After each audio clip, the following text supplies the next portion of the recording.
Hello guys, welcome to my channel. आज अपन PSM का एक और इम्पोर्टेंट टॉपिक डिस्कस करेंगे जिसका नाम है concept of prevention of disease. इसका मतलब हो गया कि अपन मतलब अलग अलग लेवल से या अलग अलग लेवल्स ऑफ प्रिवेंशन के थ्रू क्या करेंगे, डिजीज़ को प्रिवेंट यानी होने से रोकेंगे। इसके अलग अलग क्या है, प्रिवेंशन के लेवल होते हैं। ठीक है, अपन दो चीज़ पढ़ेंगे इसमें। एक तो होता है लेवल ऑफ प्रिवेंशन और दूसरा होता है modes of intervention. Level of prevention का मतलब होता है कि कौन कौन सी डिजीज़ के लिए अपन किस किस लेवल का प्रिवेंट करेंगे, फिर उस प्रिवेंशन को होने के लिए किसका माध्यम क्या है। जैसे मोड ऑफ इंटरवेंशन का मतलब है किस माध्यम के थ्रू अपन उस प्रिवेंशन को क्या करेंगे, लोगों तक पहुंचाएंगे। ठीक है, जैसे एजुकेशन हो गया, अलग अलग चीज़ें हैं। हर चीज़ हर एक लेवल के लिए अलग अलग मोड ऑफ इंटरवेंशन होता है। ठीक है, बात करते हैं सबसे पहले कि कितने प्रकार के लेवल ऑफ प्रिवेंशन होते हैं। ठीक है, सबसे पहला जो होता है वो होता है प्राइमोडियल प्रिवेंशन, फिर होता है सेकेंडरी प्रिवेंशन, फिर होता है टर्सरी प्रिवेंशन और प्राइमरी, सेकेंडरी, टर्सरी। वैसे तो तीन ही होता है, लेकिन एक और होता है जो क्वार्टनरी के नाम से जाना जाता है। Basically in level of prevention में क्या डिफरेंस है, उसके लिए अपन को तीन चीज़ में डिफरेंस आना जरूरी है। सबसे पहला होता है रिस्क फैक्टर, दूसरा होता है डिजीज एंड तीसरा होता है डिसेबिलिटी। रिस्क फैक्टर का मतलब क्या हो गया कि जिस कारण से डिजीज़ फैल रही है, वो कोई सा एजेंट भी हो सकता है, कोई सी भी डिजीज़ का प्री पैथोजेनेसिस कारक भी हो सकता है, कोई भी चीज़ हो सकती है जिसके कारण क्या हो सकता है, रिस्क फैक्टर, मतलब जिसके कारण डिजीज़ फैलती है। दूसरी होती है रिस्क फैक्टर का अगला चरण, यानी रिस्क फैक्टर के कारण जो डिजीज़ फैलती है वो डिजीज़। एंड थर्ड चीज़ होती है वो होती है डिसेबिलिटी, कि जो डिजीज़ हुई है उसके कारण कौन सी डिसेबिलिटी आएगी पर्सनस के अंदर, और उस डिसेबिलिटी के इलाज के लिए अपन कौन सा मोड्स ऑफ इंटरवेंशन यूज में लेंगे। इसी के बेसिस पे तीन ये प्रिवेंशन हो गया, mode of level of prevention, जिसमें primordial, primary, secondary and tertiary prevention आ गया। ठीक है,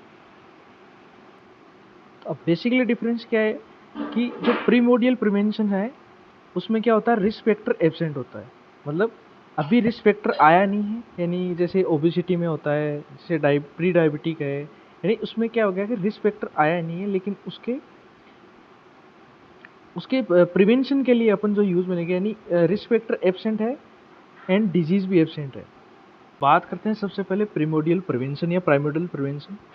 प्रिवेंशन ऑफ द एमर्जेंस और development of risk factor in countries और population groups in which they are not yet appeared.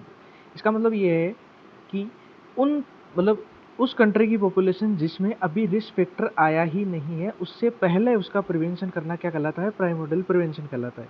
यानी रिस्क फैक्टर एब्सेंट है, disease तो एब्सेंट होगी लेकिन रिस्क फैक्टर भी अभी नहीं है, उससे पहले ही उस डिजीज का प्रिवेंशन क्या कहलाता है, प्राइमोडियल प्रिवेंशन कहलाता है। बस बेसिकली यही डिफरेंस होता है इन तीन चार जो लेवल ऑफ प्रिवेंशन होता है उनमें। अब बात करते हैं इसके मोड ऑफ इंटरवेंशन। यानी मोड ऑफ इंटरवेंशन का मतलब है कि ये जो अपन प्राइमोडियल प्रिवेंशन है इसको किस तरीके से पॉपुलेशन तक पहुंचाएंगे। तो थ्रू ये कैसे गए, जो प्राइमोडियल प्रिवेंशन है जो साधन होता है वो कौन सा होता है, एजुकेशन। थ्रू इंडिविजुअल और mass health education. Health education दो कि during schools health programme to promote health lifestyle को प्रमोट करने के लिए diet, physical exercise, not picking up the habits of smoking, smoking को छोड़ना, अल्कोहल, ड्रग्स। और ये एक सबसे बेस्ट लाइन है इसकी कि ये जो लेवल होता है, जो प्राइमोडियल प्रिवेंशन लेवल होता है, वो बेस्ट लेवल ऑफ प्रिवेंशन होता है फॉर नॉन कम्युनिकेबल डिजीज, यानी ऐसी डिजीज जो फैलती नहीं है, जैसे ओबेसिटी हो गया। अब अपन इसको इसके एग्जाम्पल देखते हैं कि जो प्राइमोडियल प्रिवेंशन है उसमें कौन कौन से एग्जाम्पल्स आते हैं। ठीक है, इसमें ओबेसिटी आता है। ठीक है, अब इसमें कौन कौन सा आएगा, एक ओबेसिटी आएगा, maintaining the normal body weight, की बॉडी वेट को नॉर्मल बॉडी वेट कैसे मेंटेन करे, उसके लिए कौन सा न्यूट्रिशन लेना चाहिए, कितनी डाइट लेनी चाहिए, उस चीज़ का भी हिसाब रखना पड़ता है। ठीक है, ओबेसिटी ओबेसिटी का मतलब हो गया कि रिस्क फैक्टर, यानी अभी आप मतलब मोटे हुए नहीं है लेकिन हो सकते हो, उसके लिए क्या होता है, प्रिवेंशन पहले ही किया जाता है इसका। ठीक है, मेंटेनिंग नॉर्मल बॉडी वेट हो गया, प्रिमिटिव न्यूट्रिशन हैबिट्स। ठीक है, फॉर एम आई मतलब मायोकार्डियल इंफ्रेक्शन से बचाने के लिए प्रिमिटिव में क्या क्या न्यूट्रिशनल हैबिट्स में यूँ, यानी न्यूट्रिशनल हैबिट्स का मतलब क्या हो गया कि मैं न्यूट्रिशन में क्या कौन सी चीज़ें लूँगा जिससे मेरे को एम का चांस कम हो जाएगा। ठीक है, salt restrictions for prevention of CAD, एक कोरोनरी आर्टरी डिजीज है जिसमें साल्ट का रेस्ट्रिक्शन करना चाहिए, मतलब अपन को साल्ट नहीं खाना चाहिए। तो ये सारी चीज़ें कौन सी आ गई, प्राइमोडियल प्रिवेंशन में आती है। बात करते हैं primary prevention. Action taken prior to the onset. यानी अभी क्या हुआ है कि रिस्क फैक्टर तो है, यानी कम्युनिटी के अंदर रिस्क फैक्टर बहुत है, मतलब फैलने के चांसेस बहुत ज़्यादा है, ठीक है। बहुत सारे वायरसेस है, मतलब वायरस फंजाई बैक्टीरिया सब कुछ है, या और भी जो जिसके कारण क्या हो सकता है, रिस्क फैक्टर जिसके कारण डिजीज़ फैल सकती है।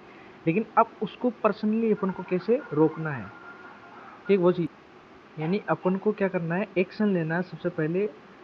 Action taken prior to onset, यानी ऑनसेट होने से पहले ही एक्शन लेना जरूरी है। यानी रिस्क फैक्टर तो है लेकिन डिजीज होने से पहले उसको रोकना क्या कहलाता है, प्राइमरी प्रिवेंशन कहलाता है।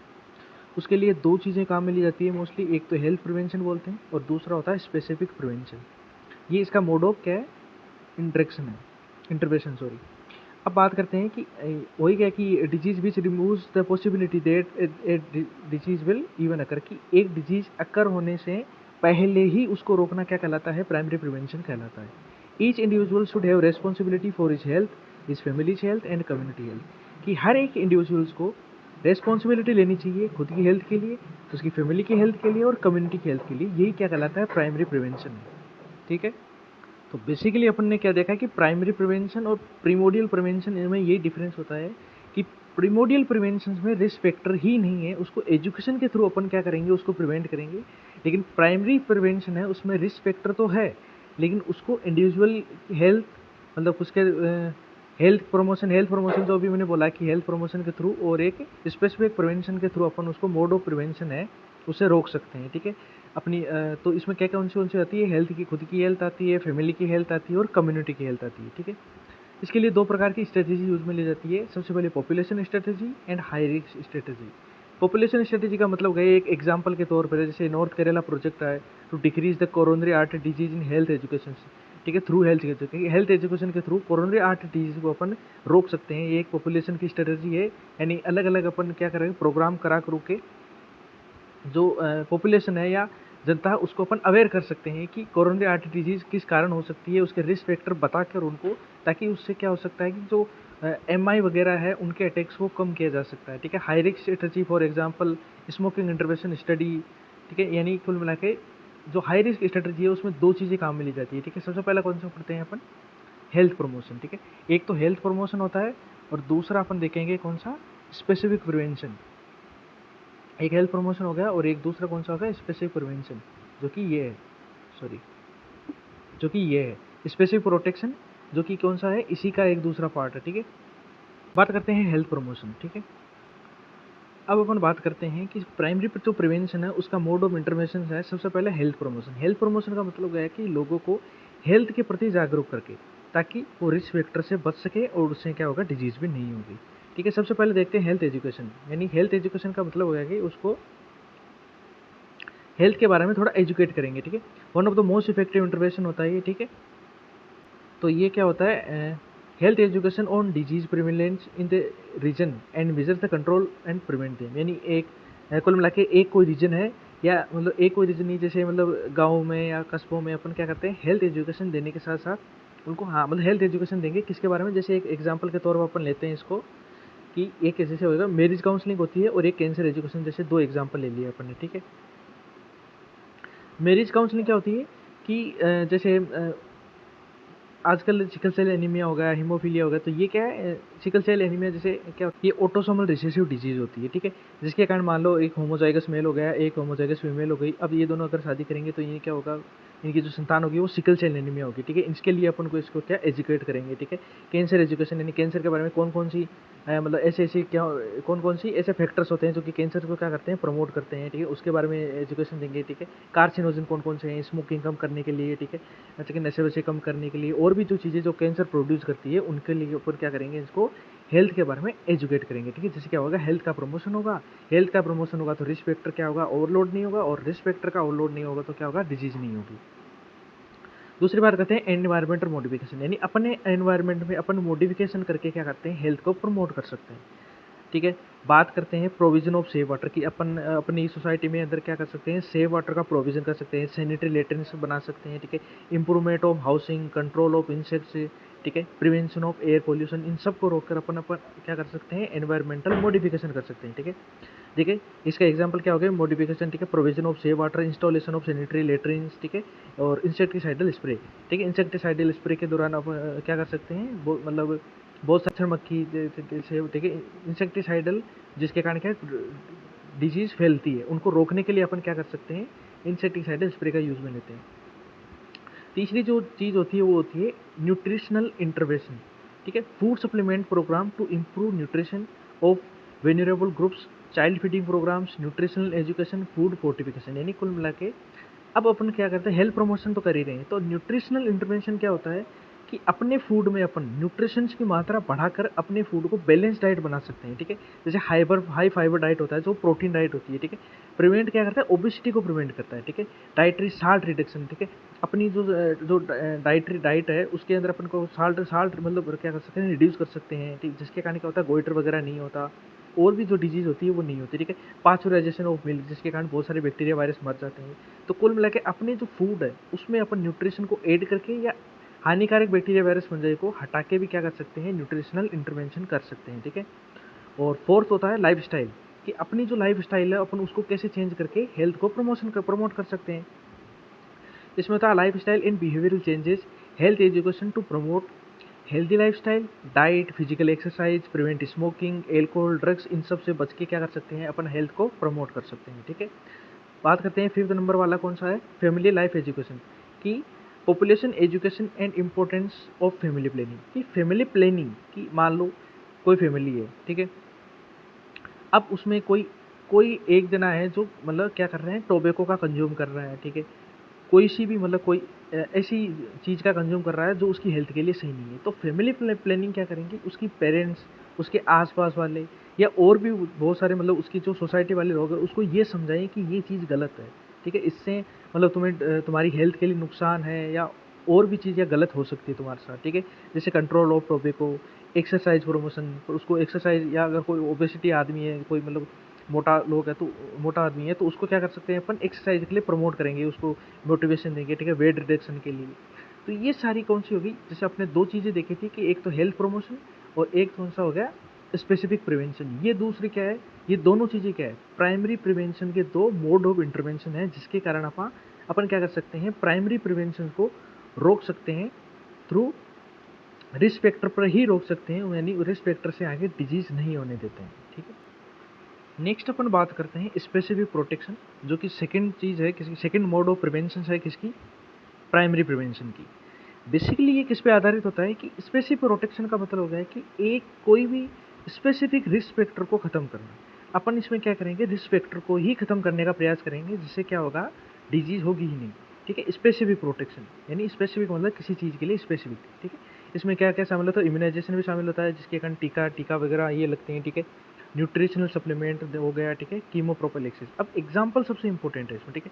जैसे मलेरिया, तो मलेरिया इनमें क्या होता है कि देखिए स्पेसिफिक प्रोटेक्शन का मतलब है मलेरिया, तो अब मलेरिया है तो इसके लिए अपन क्या करेंगे, मलेरिया के एक तो जो जिस मतलब मादा है ना फ्री, जिसके कारण ये फैलता है उसको ही नष्ट कर दिया, ठीक है, मलेरिया में। और अपन स्पेसिफिक प्रोटेक्शन मतलब जो मेडिसिन है जो कि सिर्फ स्पेसिफिक किसके लिए बनी होती है, मलेरिया के ही लिए बनी होती है, ठीक है, वो देके, ठीक है। इम्यूनोप्रोफाइलेक्सिस हो गया, ठीक है। जैसे इम्यूनोप्रोफाइलेक्सिस किसके लिए यूज में लिया जाता है, जो कि एंटीजन एंटीबॉडी पर आधारित होती है मोस्टली, ठीक है। उन पे उनको उन डिजीज़ के लिए स्पेसिफिक प्रोटेक्शन के रूप में काम में लिया जाता है, ठीक है। अब जैसे अब रिस्क फैक्टर का मतलब ये तो है नहीं कि जो बायोलॉजिकल एजेंट्स है उन्हीं के कारण क्या होती है, डिजीज़ होती है। बहुत सारी होती है, जैसे ठीक है मैंने बोला था शायद पिछली वीडियो में बताया भी था मैंने कि प्रोटेक्शन की अलग अलग होती है ना, जैसे कि फिजिकल चोट भी लग सकती है, ठीक है। अलग अलग जैसे एक्सीडेंट्स भी हो सकते हैं, तो प्रोटेक्टिव डिवाइस इन इंडस्ट्रीज ये हो गई कि इंडस्ट्रीज है, जैसे अपन हेलमेट का यूज़ लेते हैं, जैसे अपन का आपने कंस्ट्रक्शन साइट में देखा होगा कि जो एक अलग से हेलमेट रखते हैं ऊपर, ताकि कोई अगर पत्थर वत्थर गिर जाए तो उसके लिए, उसको रोकने के लिए ना अलग से क्या बनाते हैं, प्रोटेक्टिव डिवाइस देते हैं, ठीक है। प्रोटेक्टिव डिवाइस अच्छा फॉर ट्रैफिक एक्सीडेंट के लिए अलग से मतलब क्या देते हैं, प्रोटेक्शन डिवाइस देते हैं, जिसके कारण क्या हो सकता है, मतलब उस पर्टिकुलर रिस्क फैक्टर को क्या क्या कम किया जा सकता है, ठीक है। जैसे ड्राइविंग के लिए क्या, जैसे बाइकों के लिए जैसे हेलमेट आ गया, सेफ्टी बेल्ट आ गए, ठीक है, प्रोटेक्शन फ्रॉम कार्सिनोजेंस, ये अलग चीज़ है। ये प्रोटेक्शन फ्रॉम कार्सिनोजन किसके लिए, कैंसर्स के लिए अपन क्या कर सकते हैं, यूज़ में लेते हैं। तो प्रोटेक्शन फ्रॉम एलर्जेंस, ठीक है। अच्छा एलर्जेंस के यूज़ में के लिए आप क्या लगा सकते हैं, मास्क का यूज़ ले सकते हैं, ठीक है। जिसके कारण अगर क्या आ सकता है, जैसे हे फीवर वगैरह आता है, ठीक है, धूल डस्ट, जिसके कारण क्या होती है, बहुत सारी एलर्जीज होती है, उनको कम करने के लिए अपन क्या कर सकते हैं, मास्क वगैरह का यूज़ ले सकते हैं। तो स्पेसिफिक प्रोटेक्शन एग्जैक्टली क्या हो गया है, कि एक स्पेसिफिक चीज़ को, एक स्पेसिफिक डिजीज़ को रोकने के लिए उसके रिस्क फैक्टर को ही खत्म कर दिया जाता है। ये कहलाता है प्राइमरी प्रिवेंशन। बात करते हैं सेकेंडरी प्रिवेंशन। बात करते हैं सेकेंडरी प्रिवेंशन। ठीक है, सेकेंडरी प्रिवेंशन में क्या होता है? Action which halts the progress of disease at its incipient stage and prevents the complications. Means risk factor तो है, ठीक है, रिस्क फैक्टर तो है, इसका मतलब क्या है कि डिजीज होने के चांस भी है और डिजीज भी हो चुकी है। अब डिजीज होने के बाद में उससे क्या करेंगे? अपन डिसेबिलिटी में कन्वर्ट होने से बचाएंगे। ये क्या कहलाता है? Secondary prevention. ठीक है, यानी अब इसके लिए मोड ऑफ प्रिवेंशन क्या है? मोड ऑफ प्रिवेंशन ये है कि अर्ली डायग्नोसिस कर दो, या तो यानी डिजीज हो चुकी है, जो बेसिकली ये लाइन है, targeted group in secondary prevention are patients. कि सेकेंडरी प्रिवेंशन में जो टारगेटेड ग्रुप्स होते हैं वो पेशेंट्स होते हैं, यानी उनमें रिस्क फैक्टर ने मतलब रिस्क फैक्टर भी हो गया, उनमें डिजीज भी हो गई। अब उसको डिसेबिलिटी में कन्वर्ट होने से कैसे बचाएंगे उसको, वो क्या कहलाता है? सेकेंडरी प्रिवेंशन कहलाता है। ठीक है, इसके लिए दो चीज़ यूज में लेते हैं। तो अर्ली डायग्नोसिस, यानी डिजीज हो चुकी है लेकिन अब उसको अर्ली डायग्नोसिस, यानी अपन क्या करा सकते हैं? जांचें करा सकते हैं क्लिनिकली, ठीक है, रिपोर्ट्स करा सकते हैं, बहुत सारी चीज़ें होती है, बहुत सारी जांचें होती हैं, ट्रीटमेंट कर सकते हैं उसका। ठीक है, यानी उसको डिसेबिलिटी में कन्वर्ट होने से बचा सकते हैं। ठीक है, इसके एग्जांपल होगा डायबिटीज़ मेलाइटिस होगा। अब किसी का डायबिटीज़ मेलाइटिस यानी डिजीज़ तो हो गई, लेकिन अब उसको मतलब डेथ से बचाने के लिए या डिसेबिलिटी से बचाने के लिए क्या करेंगे? अपन उसको मेडिसिन देंगे, बेसिकली इंसुलिन थेरेपी देंगे उसको। ठीक है, हाइपरटेंशन हो गया, सर्वाइकल कैंसर होगी, breast cancer, TB, leprosy, malaria, सारी डिजीज जो जितनी भी है। तो सेकेंडरी प्रिवेंशन में बेसिकली क्या डिफरेंस है प्राइमरी से, कि इसमें डिजीज हो चुकी है और इसमें जो टारगेटेड जो ग्रुप है वो कौन सा होता है? पेशेंट्स होते हैं, पेशेंट ही इसका टारगेटेड ग्रुप है। चलो इसके एग्जाम्पल देखते हैं।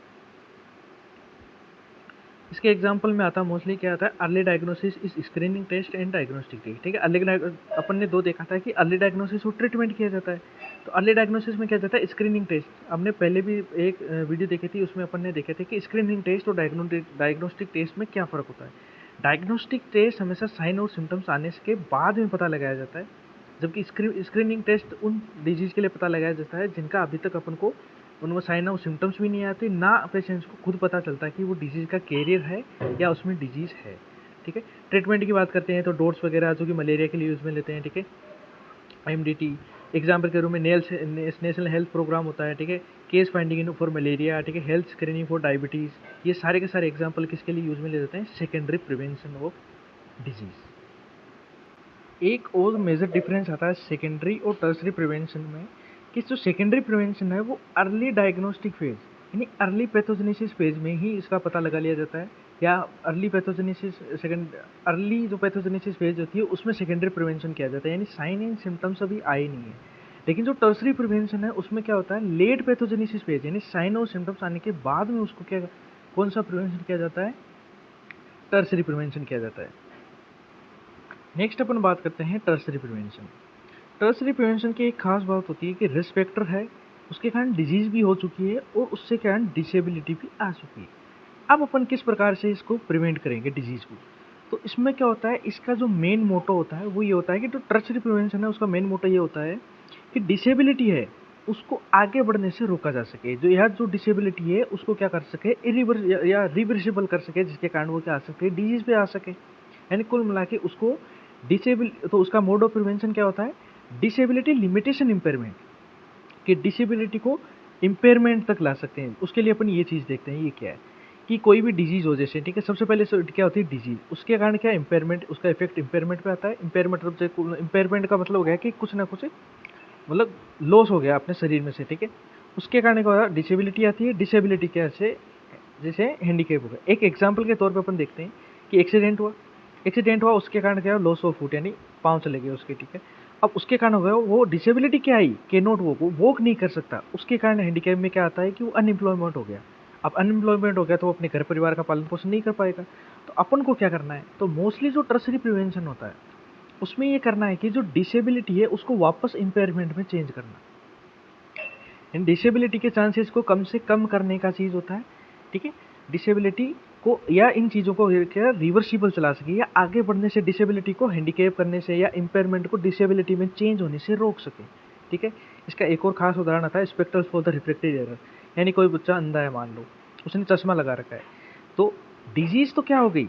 रिफ्रैक्टरी एरर, मतलब वो या तो मायोपिया हाइपरमेट्रोपिया से क्या है ग्रसित है, लेकिन जो स्पेक्ट्रल्स है, ये जो चश्मे हैं, वो क्या करते हैं, वो एक तरीके से क्या होगा, उसको और ज़्यादा अंधा होने से बचाते हैं। ठीक है, इसका बहुत इंपॉर्टेंट उदाहरण है, और ज़्यादा उसको क्या हुआ, उस डिजीज से ग्रसित होने से बचाते हैं। तो spectacles for the refractive error is the example of tertiary prevention. ये बहुत इंपॉर्टेंट है। ठीक है, आज की इसकी थ्योरी पढ़ते हैं। Intervention of the late pathogen, ये लेट पैथोजेनेसिस पे, यानी डिजीज भी हो चुकी है और बहुत लेट पैथोजेनिस मतलब साइन एंड सिम्टम्स भी बहुत पहले आ चुके हैं, उसके बाद में उसको कैसे प्रिवेंट करते हैं। वैसे डिसेबिलिटी भी हो चुकी है, अब उसके बाद में उसको कैसे प्रिवेंट करते हैं। All measures to reduce the impairment and disability, यानी डिसेबिलिटीज और इम्पेयरमेंट्स को अपन क्या रिड्यूस करना है। Minimise suffering caused by existing departure from good health and promote the patients adjustment to irremediable condition, यानी उनको गुड हेल्थ के लिए प्रमोट करेंगे अपन। ठीक है, कि ताकि वो क्या हो सकता है, उसकी उनकी कंडीशन वापस क्या हो सकता है, इरिमेडिबल मतलब वापस वो क्या आ सकते हैं, डिसेबिलिटी को कम किया जा सके या उसको रिवर्स किया जा सके, उसके लिए अपन टर्शरी प्रिवेंशन करते हैं। ठीक है, बात करते हैं इसके मोड ऑफ इंटरवेंशन की। एनी लॉस और एबनॉर्मलिटी, जैसे साइकोलॉजिकल हो सकती है, ठीक है, फिजियोलॉजिकल हो सकती है, एनाटॉमिकल स्ट्रक्चर और फंक्शंस, जैसे कोई भी ऑर्गन या लिम्स वो डैमेज हो गए। ठीक है, मेंटल रिटार्डेशन हो सकते हैं। ठीक है, डिफेक्टिव विजन हो सकता है, लॉस ऑफ फुट हो सकता है। ठीक है, ये सब किस में आते हैं, डिसेबिलिटी, लिमिटेशन, इम्पेयरमेंट में। अब डिसेबिलिटी कहते किसे हैं, lack of ability to perform any activity in the manner or within the range considered normal for a human being, कि एक नॉर्मल ह्यूमन बीइंग के लिए जो जो रेंज या अच्छे मतलब जो एक्टिविटी है उनके जो रेंज फिक्स की गई है वो हैंडीकैप नहीं कर पाता।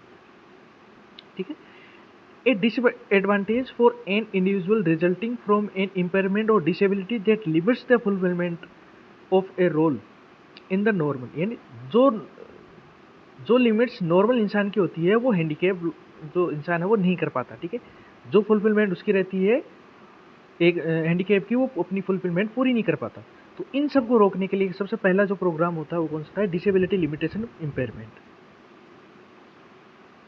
बात करते हैं टर्सरी जो प्रिवेंशन होता है उसका mode of, second mode of intervention, rehabilitation. ठीक है, रिहेबिलाइजेशन एक बहुत इंपॉर्टेंट टॉपिक है, इसकी डेफिनेशन भी बहुत इंपॉर्टेंट है जो कि कई बार पूछी जाती है। ठीक है, the combined and coordinated use, यानी कंबाइंड एक साथ और कोऑर्डिनेटेड एक कोऑर्डिनेशन के रूम में चलते हुए, ठीक है, मेडिकल, सोशल और एजुकेशनल और वोकेशनल मेजर, देखिए 4 प्रकार के मेजर होते हैं, इन सब का कंबाइंड और कोऑर्डिनेटेड जो यूज है, जिससे for training and retraining the individual to the highest possibility level of the functionability, कि कोई भी डिसेबल्ड जो पर्सन है उसको हाईएस्ट पॉसिबल लेवल तक उसकी क्या डिसेबिलिटी अपन खत्म कर सके, उसको क्या बोलते हैं, रिहेबिलाइजेशन। ठीक है, इसमें मेडिकल भी हो सकता है, मेडिकली मतलब अपन उसको दवाइयाँ देके या वापस ठीक कर सकते हैं। सोशली उसको फैमिली सपोर्ट या और भी जैसे सोशल सपोर्ट देने के लिए, एजुकेशनल, ठीक है, वोकेशनल का मतलब हो गया उसको क्या हो सकते हैं, आर्थिक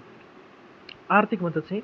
तो इन सभी का कॉम्बाइंड एंड कोऑर्डिनेटेड ये यूज होता है, जिसके कारण क्या होता है, एक इंडिविजुअल को highest possibility level of functional ability, कि फंक्शनल एबिलिटी पाने के लिए उसको जितनी संभावना हो सके उतनी अपन दे सकें, उसको बोलते हैं रिहेबिलाइजेशन।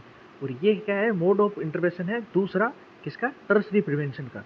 ठीक है, बात करते हैं मेडिकल रिहेबिलाइजेशन। मेडिकल रिहेबिलाइजेशन का बेसिक मतलब होता है रीस्टोरेशन ऑफ फंक्शन, कि कोई भी फंक्शन है उसका वापस रिस्टोर करना।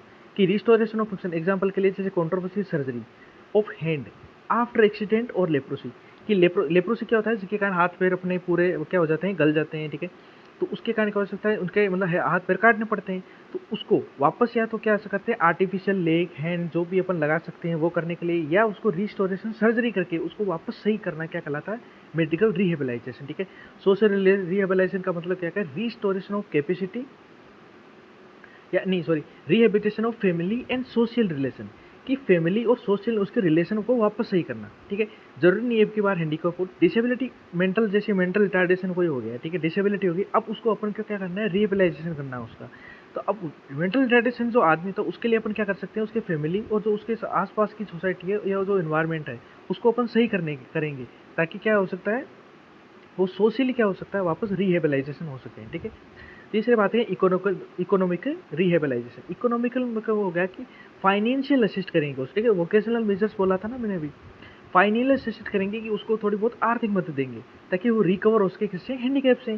जैसे loan under self employment scheme, ये गवर्नमेंट की एक स्कीम होती है जिसके अंदर क्या हो सकता है, लोन ले सकते हैं अपन सेल्फ एम्प्लॉयमेंट स्कीम के तहत, जिसके कारण अपन मान लो कोई डिसेबल पर्सन है तो अपन क्या कर सकते हैं, वापस अपने को इकोनॉमिकल रिहेबिलाइजेशन के लिए अपन को क्या दें, आर्थिक मतलब क्या देंगे, पैसे देंगे वो, ठीक है।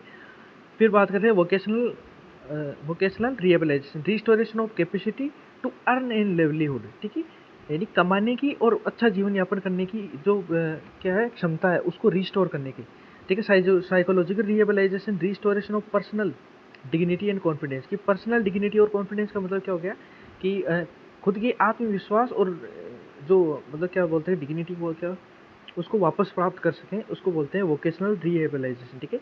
यानी खुद के पैरों पे खड़ा होकर जीना और पैसे कमाना उसको सिखाया जाता है। अब बात करते हैं इसके एग्जाम्पल्स के, जैसे एस्टेब्लिशिंग स्कूल्स फॉर ब्लाइंड, यानी ब्लाइंड पीपल्स के लिए क्या कर सकते हैं अपन, स्कूल एस्टेब्लिश कर सकते हैं, ठीक है। ग्रेडेड एक्सपीरियंस इन पोलियो, ठीक है, ग्रेडेड एक्सपीरियंस इन पोलियो, यानी पोलियो से ग्रसित जो बच्चे होते हैं उनके लिए एक्सरसाइज कराई जाती है, ग्रेडेड, ये अलग तरह की उनकी एक्सरसाइज होती है, ठीक है। Reconstructive surgery in leprosy, leprosy के लिए मैंने अभी बताया कि कौन सा अपन ने देखा था ना, सर्जरी के थ्रू उसके नए हाथ पैर लगा सकते हैं या उसको रिकंस्ट्रक्टिव सर्जरी की जा सकती है, ठीक है, ठीक है। अब जैसे ये रिकंस्ट्रक्टिव सर्जरी इन लेप्रोसी है तो इसके कारण अपन क्या कर सकते हैं, उसको पूरा प्रॉपर तो सही नहीं कर सकते लेकिन हाईएस्ट पॉसिबिलिटी तो दे सकते हैं ताकि वो रिकवर हो सके, डिसेबिलिटी से ओवरकम कर सके, ठीक है। पोलियोमाइलिटिस पोलियो वाले रोगियों को दे सकते हैं, क्रचेस दे सकते हैं उसके लिए मूवमेंट और उसके कहीं आने जाने के लिए। और एक लास्ट और फाइनल जो होता है कौन सा, क्वाटरनरी प्रिवेंशन क्या होता है, क्वाटरनरी प्रिवेंशन आखिरी प्रिवेंशन होता है, prevention general public health, general public with over diagnosis of disease due to the medical literature reviews, यानी तो ये है कि प्रिवेंटिंग जनरल पब्लिक विथ, ठीक है, जनरल पब्लिक को प्रिवेंट करेंगे अपन कि क्या करें, वो खुद से कोई इलाज ना करें, ठीक है। General public to over diagnosis, क्या कि बच्चे ओवर डायग्नोसिस ना करें या कोई पब्लिक ओवर डायग्नोसिस ना करे of disease due to the medical literature reviews, कि अपन जैसे गूगल पर कर लेते हैं तो खुद ही इलाज करने लग जाते हैं, तो बिना डॉक्टर के मतलब कोई भी सलाह अपन को कुछ भी नहीं करना चाहिए, तो ये क्वार्टरनरी प्रिवेंशन होता है। तो ये सारे प्रिवेंशन जो होते हैं जैसे अपन ने देखा था, ठीक है, तो सारे प्रिवेंशन है, ये लेवल ऑफ प्रिवेंशन हो गए, ठीक है।